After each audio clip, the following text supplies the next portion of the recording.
Assalamualaikum warahmatullahi wabarakatuh.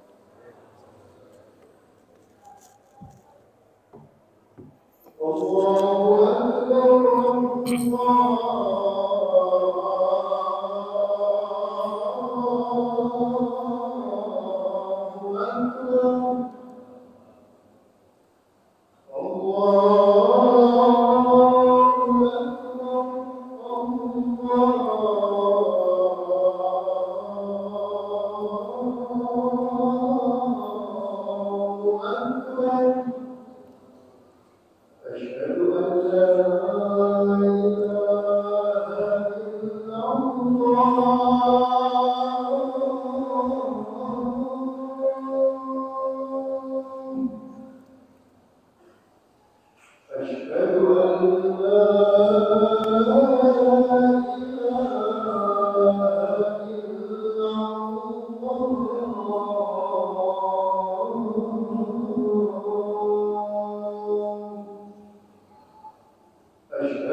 الحمد لله الذي بنعمته تتم الصالحات وبفضله تتنزل الخيرات والبركات وبتوفيقه تتحقق المقاصد والغايات أشهد أن لا إله إلا الله وحده لا شريك له وأشهد أن سيدنا ونبينا محمدا عبده ورسوله لا نبي بعده اللهم صل وسلم وبارك وكرم وعظم وتحنن على سيدنا محمد وعلى آله وصحبه المجاهدين الظاهرين أما بعد فيا أيها الحاضرون أوصيكم وإياي بتقوى الله وطاعته لعلكم تفلحون قال الله تعالى يا أيها الذين آمنوا اتقوا الله وقولوا قولا سديدا يصلح لكم أعمالكم ويغفر لكم ذنوبكم ومن يطع الله ورسوله فقد فاز فوزا عظيما وقال رسول الله صلى الله عليه وسلم اتق الله حيثما كنت وأتبع السيئة الحسنة تمحوها وخالق الناس بخلق حسن Ma'asyarul muslimin wa zumratul hadirin sidang Jumat rahimakumullah. Sebelumnya saya berwasiat pada diri saya sendiri khususnya dan pada para jamaah sekalian, marilah bersama-sama kita pertahankan, kita perkokoh, kita perkuat sekaligus kita bertambah. Kita tingkatkan keimanan dan ketakwaan kita kepada Allah Subhanahu wa taala. Takwa dengan makna sesungguhnya imtitsalul awamir wajtinabun nawahi, menjalankan segala perintah Allah sekaligus menjauhi semua larangannya semampu kita, agar supaya kita menjadi hambanya yang muttaqin. Mudah-mudahan Allah senantiasa mendengar kita ma'unah taufik serta hidayahnya, sehingga kita bisa menjalankan segala perintah sekaligus menjauhi semua larangannya, dan layaknya kita mati dalam keadaan husnul khatimah. Amin amin ya rabbal alamin. Sidang Jumat rahimakumullah, mengawali khutbah kali ini kami susupkan satu kisah yang tertuang dalam kitab salaf saleh, bahwasanya ada seorang pemuda yang kesehariannya jika tidak bermaksiat, jika tidak berbuat dosa kepada Allah, jiwanya tidak tenang, setiap hari berbuat dosa. Akhirnya suatu saat beliau mendatangi salah seorang sufi, seorang alim saleh yang bernama Al-Imam Ibrahim bin Adham. Pemuda tersebut mengatakan, wahai kiai, wahai syekh, wahai imam, berikanlah aku satu nasihat, yang mana dengan nasihat jenengan ini saya bisa berhenti dari perbuatan maksiat saya, karena keseharian saya ini tidak luput atau tidak enak jiwa ini jika tidak berbuat maksiat pada Allah Subhanahu wa taala. Syekh Ibrahim bin Adham mengatakan, wahai pemuda, jika engkau ingin berbuat maksiat pada Allah Subhanahu wa taala, kamu jangan berbuat maksiat di atas bumi ini. Pemuda menjawab, bagaimana mungkin wahai imam, ya syekh, bumi, langit, 7 bumi dan 7 langit ini dan seisinya adalah milik Allah Subhanahu wa taala. Mana mungkin saya tidak bermaksiat di atas bumi ini? Ibrahim bin Adham mengatakan, tidakkah kau malu? Sementara aku berbuat maksiat di atas bumi Allah, dan bumi Allah segala isinya adalah milik Allah Subhanahu wa taala. Jika kau masih ingin tetap bermaksiat kepada Allah Subhanahu wa taala, maka jangan sekali-kali kamu makan rezekinya Allah Subhanahu wa taala. Pemuda tersebut menjawab, bagaimana mungkin ya Syekh wa Ibrahim bin Adham? Sebagaimana yang aku katakan tadi, semua yang ada di langit dan bumi ini milik Allah Subhanahu wa taala. Semua hewan, manusia pun makan rezekinya Allah. Bagaimana mungkin saya tidak makan rezekinya Allah? Akhirnya Syekh Ibrahim bin Adham mengatakan, tidakkah kau malu durhaka kepada Allah Subhanahu wa taala, bermaksiat kepada Allah Subhanahu wa taala, sementara engkau memakan rezekinya setiap waktu, bahkan setiap saat. Jika engkau masih tetap ingin bermaksiat kepada Allah Subhanahu wa taala, maka carilah tempat di mana Allah tidak melihatmu. Wahai Syekh, kata pemuda tersebut, bagaimana mungkin Allah tidak tahu sementara ya'lamu ma tukhfi sudur wa ma yu'lin. Allah mengetahui apa yang ada di hatiku dan Allah mengetahui apa yang permukaan ini. Perbuatan zahir batin Allah tahu. Bagaimana mungkin ketika saya bermaksiat Allah tidak tahu. Ibrahim bin Adham mengatakan, dengan semua yang telah aku katakan tadi, apakah kau tidak malu kepada Allah Subhanahu wa taala sementara semua yang ada pada dirimu hakikatnya adalah milik Allah Subhanahu wa taala. Sidang jemaah rahimakumullah, dari sekelumit cerita tersebut maka bisa diambil kesimpulan, tanpa rasa malu kita akan hidup semau nafsu. Tanpa rasa malu kita dengan mudah mengabaikan hak-haknya Allah Subhanahu wa taala. Tanpa rasa malu kita dengan enteng melanggar semua larangan Allah Subhanahu wa taala. Oleh sebab itulah Rasulullah sallallahu alaihi wasallam bersabda, "Inna mimma adrakan nas min kalamin nubuwah al-ula, idza lam tastahi fasna ma syi'ta."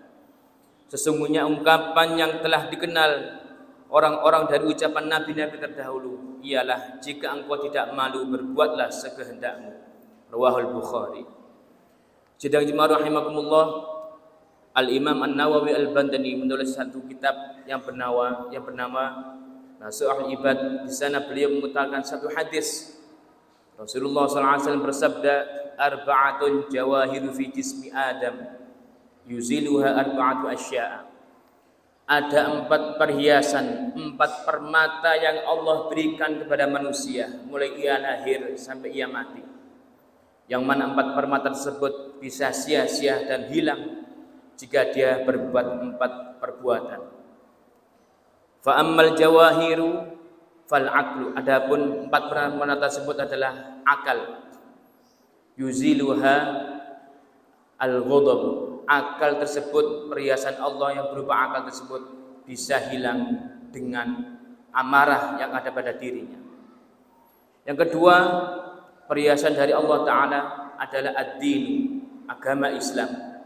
Oleh sebab itulah hampir di setiap Jumat para khatib senantiasa mengingatkan, wala tamutunna illa wa antum muslimun. Sejelek-jeleknya orang Islam pasti akan mendapatkan surganya Allah Subhanahu wa taala, walau kanat fi qalbihi mithqalu dzarratin minal iman. Walaupun di hatinya masih ada seberat biji dzarrah daripada iman, dia masih merasakan surganya Allah Subhanahu wa taala. Maka pertahankanlah keislaman itu.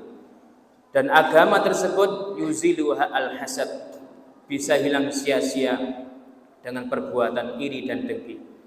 Karena sifat iri dan dengki adalah sifat warisan orang Yahudi dan Nasrani dan kufar Quraisy, orang-orang kafir Quraisy.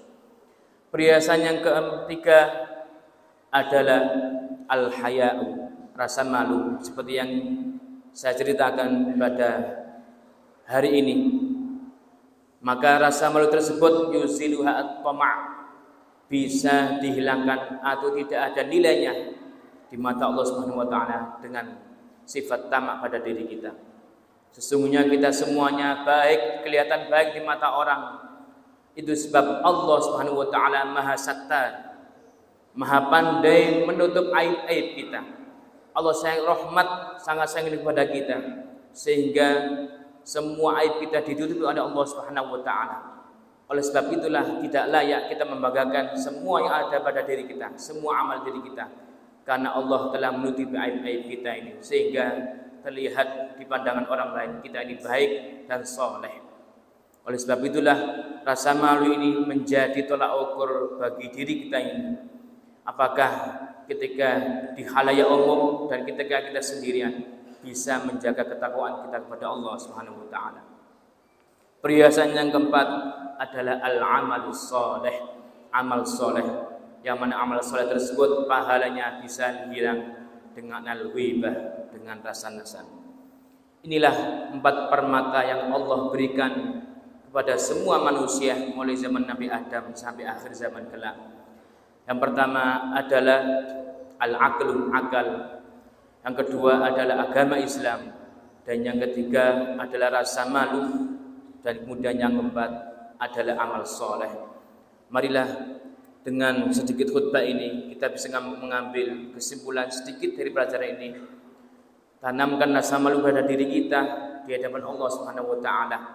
Karena ketakutan seorang mukmin adalah jika semua dosanya tidak diampuni oleh Allah Subhanahu wa taala dan semua amalnya tidak diterima oleh Allah Subhanahu wa taala. Maka harapan di akhir zaman ini adalah rahmat Allah Subhanahu wa taala.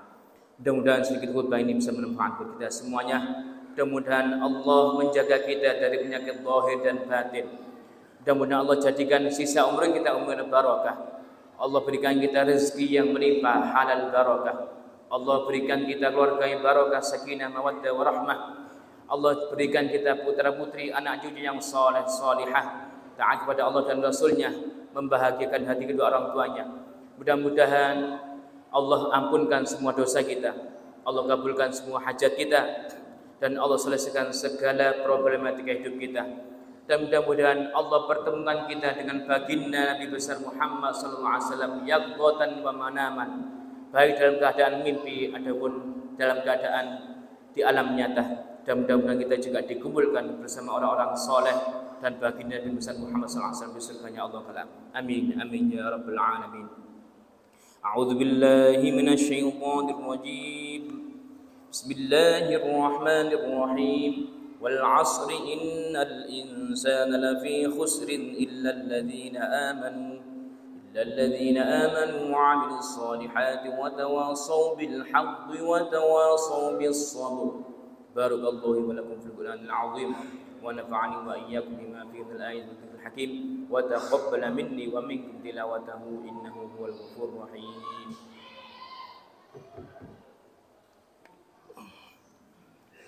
اللهم صل وسلم على سيدنا محمد وعلى آل سيدنا محمد.